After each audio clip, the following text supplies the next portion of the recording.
Anthony Edwards versus Jimmy Butler. If you ever wondered what it would look like to have Michael Jordan face off against himself, well, outside of that Jordan commercial where young MJ plays one-on-one against vet MJ, in my humble opinion, look no further than Ant-Man versus Jimmy Buckets. Because when MJ's sons face off, there's smoke. Pause. Okay, if I make a statement like that, I gotta address it right away. In today's NBA, no players have been linked to MJ more than LeBron simply because of the ongoing, never-ending GOAT debate, and two others for reasons we can all see in more ways than one. This is one of the ways. Let's face it, there's a resemblance between Jimmy Butler and Michael Jordan, so much so that people have legitimately made the case that they could be biologically related. I touched on this and a lot more in a video about Butler and MJ that'll be linked in the description down below. This potential biological relation between Jimmy and MJ has been more of a thing for Butler because of the multiple stories that have developed behind it, and while this hasn't been the case with Anthony Edwards, it hasn't stopped people from noticing how similar they look, especially when they wear basically the same outfit. Now, if you think I'm about to make a definitive statement saying that these claims are true and then hit you with an April Fool's because that's the day that this video is being published on, well, to that I say, nope. I've always taken a stance of present the info that's out there and leave it up to y'all to come up with your own conclusions, and that ain't gonna change today, people. But let me just say this, regardless of people's arguments that Butler, Edwards, and MJ are related because of similarities in their appearance, this whole thing wouldn't even be a talking point if the second way in which these players are linked was non-existent. And that, my friends, is their play style and competitive nature on the court. In this aspect, Jimmy Buckets and Ant-Man are Jordan-esque to a T, and it's something Michael Jordan himself can't even deny. I reached out to the GOAT today, Michael Jordan. Jordan said there are similarities in their games. He agreed. So Jordan said there's similarities, all right? Exactly, Chris Broussard. If MJ says there's a similarity, and I'm gonna fully lean into that. And that's exactly why this matchup between Jimmy Butler and Anthony Edwards is so intriguing. Two players who have both exemplified killer instinct with games that model the GOAT. Naturally, questions arise. What happens when two players with this many ties to MJ face off against each other? Who responds more like MJ would? Who's more clutch? And my response would be, what if we took a step back and evaluated the entirety of their matchups? Inevitably, a competitive rivalry is going to jump off the screen when these two face off, right? Well, after watching this video, you be the judge of if the Anthony Edwards versus Jimmy Butler matchup is the closest thing we have to two Jordan-type players facing off since MJ himself faced Kobe, and if anyone owns this matchup.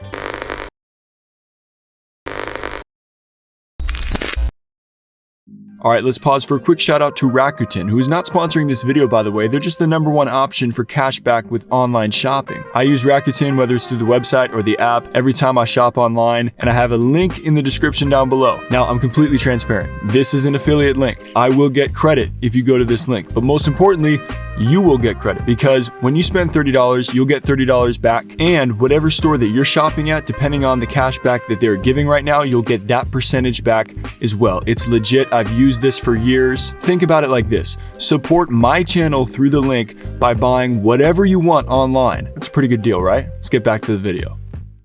Right before Anthony Edwards entered the league in the 2020 NBA draft, Jimmy Butler was at the top of his game. The MJ comparisons heightened as JB led Miami on an unlikely finals run in the 2020 bubble, literally leaving it all on the floor. Before this, we knew that Butler had a dog in him, but after this, we could tell that the man truly was built different. And yes, I know, terms like these get thrown around way too often, but when it comes to Jimmy Buckets, he really does become a different animal in big games, and that's been proven time and time again. So what would it be like for a rookie Anthony Edwards to face off against Jimmy in the season directly after Miami's finals run? Well, it went down on April 16th, 2021 in Minnesota, and Ant-Man would get his first taste of springtime Jimmy or playoff Jimmy or whatever nickname you want to give him. And of course, let's not forget that anytime the Heat face the Wolves, it's Jimmy Butler versus his old team, specifically Jimmy Butler versus Karl Anthony Towns, and you know what that means. You returned to practice for the first time with the Wolves, and I'm just gonna read a little bit of Adrian Wojnarowski's report on what happened there,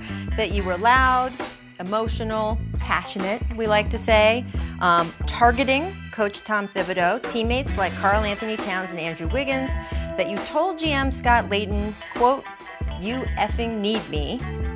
How would you describe what happened today? A lot of it's true. A lot of it is true. Rocking their Miami Vice uniforms, the Heat looked to take their first matchup of the 2021 season against the Wolves in a game that was personal for JB. In his second game back in Minnesota since being traded, the man posted a near triple-double with 30 points, 10 rebounds, 8 assists, and snatched 3 steals, multiple coming at the expense of Cat. All his work was from inside the arc and from the free throw line as he netted 12 of 15 from the stripe, but would it be enough to down the young Wolves? The answer from Anthony Edwards? Well, not the greatest, to be honest. Just 12 points on 5 of 13 shooting with 5 assists and 4 rebounds. He did have some buckets when directly matched up with Butler, though, as he got him on a backdoor cut and then drained a 3 in his grill. Down the stretch, Edwards drove and converted on a tough layup to put Minnesota up 10, then later drove the baseline on Butler and dropped it off to an open Jared Vanderbilt to pretty much seal the deal for the Wolves. Side note, Cat delivered big time in this one, with a team-high 24 points and 4 threes.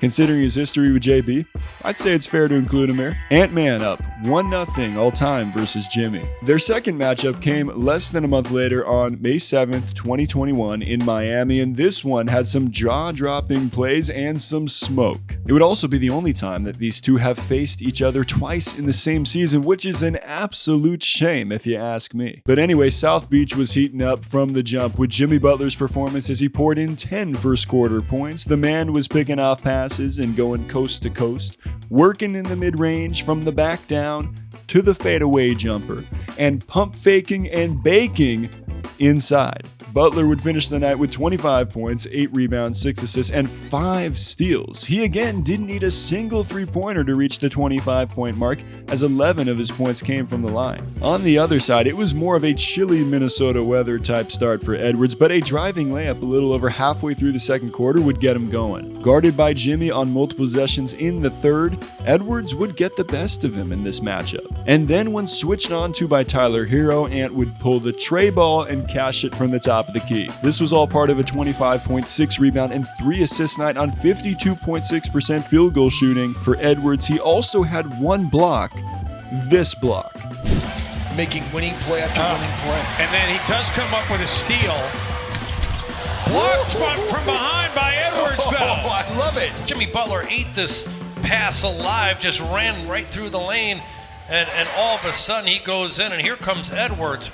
Bam, right at the top of the apex of the release there from Butler. That was a really athletic block by the young rookie. Yeah, probably one of the most underappreciated blocks I've ever seen, considering how far away from the play the man was after the pass that was intended for him was stolen by Butler. The amount of ground he covers to get back into the play to not only contest the layup but block it is nothing short of insane if you ask me. Only problem is it's not remembered because of what happened about a minute and 45 seconds later. Adebayo going to the line where he's 1 of 2 tonight. Miami 16 of 23.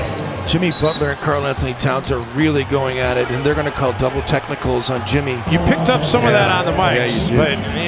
but I'll let people listen for themselves, and not really going to comment much on that. We all know there's history. And you can see Towns and Butler kind of jawing at each other here.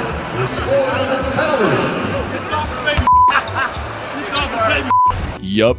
Towns, despite posting 27 points in this one, continues to catch strays from Jimmy. Heat win 121-112. Butler pulls even with Edwards in the all-time series. And real quick, we just saw Jimmy dishing out some trash talk to Cat, but the only thing I dish out around here is solid content that I hope y'all enjoy, and you can let me know if I'm doing that by leaving a like on this video and your feedback in the comments down below. If you want to go the extra mile to stay locked into the channel, go ahead and hit subscribe and turn on notifications. I really do appreciate y'all for investing your valuable time into this content. Their third matchup came the following season, but in the same calendar year as Miami visited Minnesota on November 24th, 2021, the day before Thanksgiving in the USA, which has got to be the most ironic thing because what went down in this game was about the exact opposite of Thanksgiving you can get Cue the smoke. Wolves fans were booing Jimmy Butler early on. D'Angelo Russell matched up against him. I guess it makes sense given their complicated history that I touched on earlier, but anyway, Butler in this one, more of a quiet night offensively, just 16 points on 5 of 9 shooting with 8 rebounds and 5 assists. But don't let that stat sheet fool you because Jimmy wouldn't go out quiet. On the other side, Edwards was having himself a night en route to a 33-point, 14 rebounds, 6 assists, and 3 steal performance. The man would knock down 6 threes on the night as well, but it was not without being tested. Pause. Real quick, I want to give this visual of Jordan the Tester. If you could stand up under the heat of MJ's trash talk, mind games, and testing, you could basically go at anyone you wanted to on a basketball court and have success. So let's circle back to late third quarter in this one and enter Jimmy Butler into the role of MJ while guarding Anthony Edwards. And how about Butler? And now Butler and Edwards getting mixed up. Butler ripped the ball out of Edwards' hands, so Edwards kind of gave Butler a little bit of a push. Jimmy's trying to punk people right now. You're not going to punk Anthony Edwards. I'll tell you that right now. I mean, there's really nothing wrong with what Jimmy did in terms of just getting the basketball. He's trying to speed play up and to give his team an advantage. What's most important, though, was Ant's response in game after this altercation. It's early fourth quarter, Butler is on the bench, and Ant, well, he does this. Ant off the feed, and Anthony Edwards showing that Ants can kill. They're going to call the foul on Anthony Edwards. Wow. Wow, nobody in this building can believe it. That is ridiculous. Anthony Edwards just absolutely destroyed Gabe Vincent on that play. First off, I can't believe that they called an offensive foul. These refs were definitely brought in from the No Fun League, but watch it back again and check out Jimmy Butler's reaction on the bench. The man is mesmerized, and it's at this moment that he knew there was one dude on the Wolves he could not punk. Wolves win 113-101. Edwards up 2-1 against Butler all time. And I can't believe I'm saying it, but their fourth and final matchup of their careers thus far came more than 2 years later on December 18th, 2023 in Miami. And this time, Minnesota was a serious opponent. They came into this one with a West leading 19-5 record, but you wouldn't know it throughout most of this one. Jimmy Butler put in work early on en route to 15-5-5 on the night, and Miami pulled ahead by as much as 17 as it seemed like everyone on their team was clicking offensively. Minnesota kept fighting though and pulled within 6 going into the fourth quarter on an improbable jumper from Edwards at the buzzer. You know, I remember going for the loose ball and taking a hit on this play. Oh wait, that's Jaime Jaquez. But you know, that could have been me out there. Hey, I'm just saying. Anyway, Ant-Man would ride the momentum of his third quarter ending buzzer beater into the fourth as the man scored 10 of his 32 points in the final frame, including a back down shimmy to the fadeaway jumper from mid-range to put the Wolves up 3 with 25.6 seconds remaining, a la Michael Jordan. Could there be a more fitting end to their matchups between each other so far? Edwards, a game-high 32 points, 8 rebounds, and 5 assists as Minnesota prevailed 112-108. Ant-Man holds a 3-1 lead against Jimmy all-time in their matchups. Now, as far as game averages go, Edwards has posted 25.5 points, 8 rebounds, and 4.8 assists per game against Butler, and Jimmy has averaged 21.5 points, 7.8 rebounds, and 6 assists. So, who responded more like MJ would in their matchups, and who's the more clutch player? Well, if I had anything to say about it, I think they both had their moments over the small 4-game sample size. Now, trying to avoid recency bias here, but the way in which Edwards closed their last matchup in Miami was impressive, and definitely showed shades of MJ in my opinion. But we know that Jimmy has assembled an impressive clutch body of work in games that matter most in the postseason, and for Edwards at the time of this video's release, it remains to be seen if he'll do the same. But I'll leave it up to y'all. Is the Anthony Edwards versus Jimmy Butler matchup the closest thing we have to 2 Jordan-type players facing off since MJ faced Kobe? And does anyone own this matchup in your opinion? Sound off in the comments with your take, and I'll be reading and replying to y'all's responses. And I'll be back with another episode of Topic Tackle coming soon. As always, stay solid, people.